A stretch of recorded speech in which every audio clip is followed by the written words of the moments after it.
Now I assume that you have successfully installed Google Chrome and VS Code. We're ready to begin our lesson.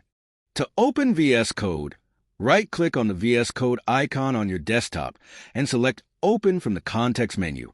Once VS Code is open, you'll see the Welcome screen or the last workspace you were working on. You can close it by clicking on the X button in the top right corner. Let's create a new folder for our project. Click on File in the top menu bar, then select Open Folder. Navigate to your desktop. Right-click on an empty space on your desktop. Then select New Folder, and name the folder Complete HTML Course. Double-click on the Complete HTML Course folder. Right-click on an empty space within the Complete HTML Course folder. Select New Folder. Name this folder Basic HTML. Select this Basic HTML folder. This creates a well-structured folder hierarchy for our project, making it easier to organize our HTML files later on. Before start our first lesson, let's install some helpful extensions. Click on the extensions icon in the activity bar.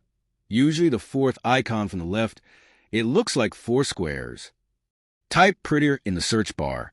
Select the Prettier Code Formatter extension by Espen P. Lund. Click Install. Prettier will automatically format your code according to best practices, making it easier to read and debug. Click on the extensions icon again. Type Live Server in the search bar. Select the Live Server extension by Ritvika. Click Install. Live Server will allow you to preview your HTML files in a web browser and automatically refresh the browser whenever you save changes to your code. With these extensions installed, we're ready to start coding. Let's create our first HTML file.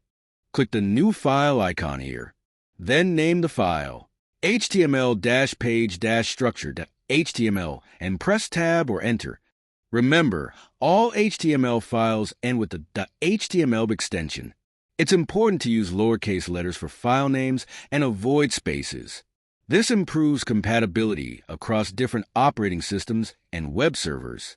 Some systems are case-sensitive, and spaces in file names can sometimes cause unexpected issues. You might have heard that the default file name for an HTML file is index.html.